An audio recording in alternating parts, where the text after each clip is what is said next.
به نام خداوند کریم. سلام و احترام خدمت شما بینندگان گرامی. شما را خوش آمدید میگم به این برنامه.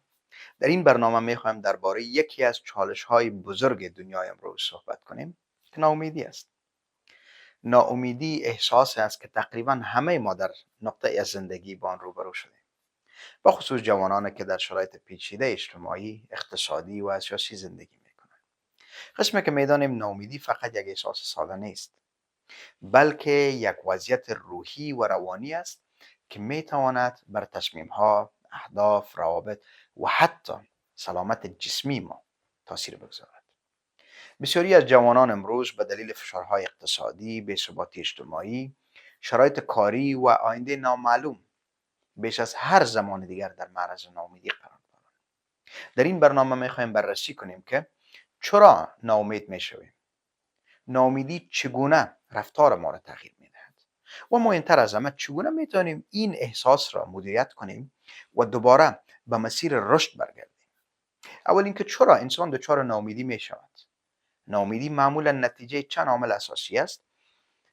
وقت توقعات ما از زندگی، شغل، دوستان، اطرافیان یا خود ما بیش از حد بالا باشد.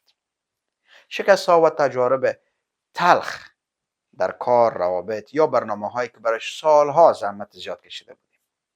مقایسه کردن خود ما با دیگران، بخصوص در این شرایط که شبکه‌های اجتماعی این احساس را بیشتر میکنند. همه در ظاهر موفقند و ما در مقایسه با آنها خود را بازنده میبینیم. و ابهامات و نبود هدف مشخص برای آینده‌ای که در حقیقت انسان احساس ضعف و بی‌قدرتی میکنه. در اصل ریشه ناامیدی در فاصله میان آنچه داریم و آنچه میخواهیم است و این فاصله هر چی بیشتر باشد احساس ناامیدی شدیدتر می شود.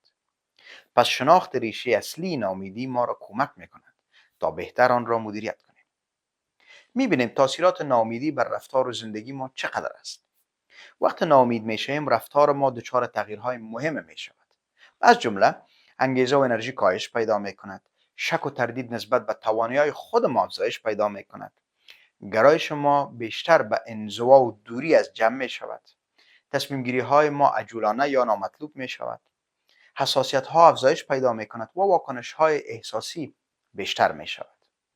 پس اگر ناامیدی درست اداره نشود می تواند ما را از تلاش، یادگیری و پیشرفت باز دارد و یک چرخه منفی ایجاد کند، چون احساس بد پیدا می کنیم و عملکرد ما ضعیف می شود و عملکرد ضعیف منجر به شکست بیشتر می شود و اینجاست که ناامیدی شدت می گیرد.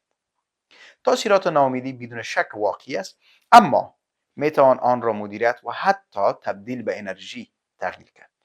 خب پس چگونه ناامیدی را مدیریت کنیم؟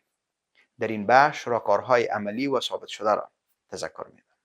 اول اینکه به جای نگاه کردن به کل مسیر، مشکل را به بخش‌های قابل حل تقسیم کنیم و بهترین کار نگاه کردن به کل مشکل است.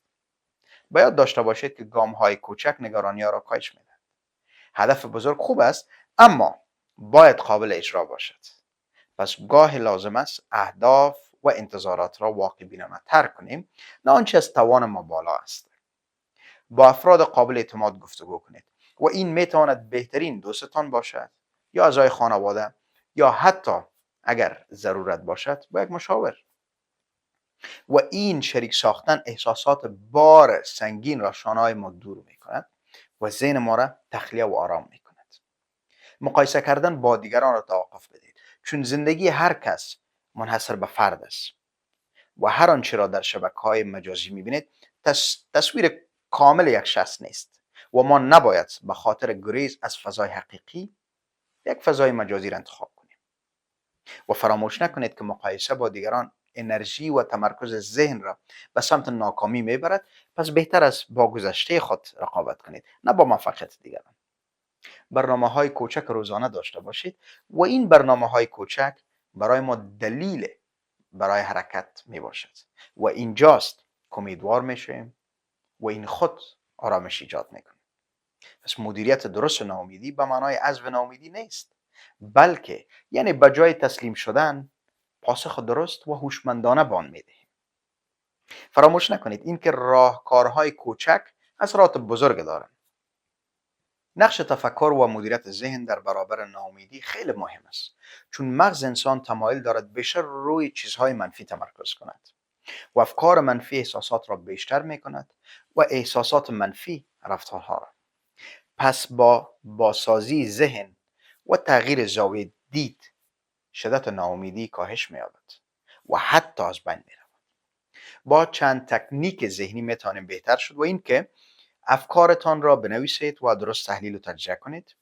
خود را در معرض آدم‌های مثبت قرار دهید. موفقیت‌های کوچک را جشن بگیرید. تمرکز بیشتر بر چیزهایی که می‌توانیم اداره کنیم باشد، نه چیزهایی که خارج از توان ما است. در حقیقت مدیریت ذهن توجه ما را هدایت می‌دهد به سمتی که به نفع ماست. افکار واقعیت زندگی را می‌سازند. پس مراقب افکاری که انتخاب می‌کنیم باشیم. حالا می‌بینیم که چطور می‌توانیم ناامیدی را به فرصت تبدیل کنیم. ناامیدی می‌تواند ما را مجبور کند تا مسیرمان را بهبود بدهیم. توانایی‌های واقعی خود را کشف بکنیم. تصمیم بگیریم تغییرات مهم در زندگی خود ایجاد کنیم. و این ناامیدی می‌تواند یک انگیزه بسیار بزرگ برای رشد درونی ما باشد. بسیاری از موفقیت‌های بزرگ نتیجه یک دوره ناامیدی بودند. زیرا ناامیدی ما را به تفکر و بازسازی زندگی مجبور می‌کند.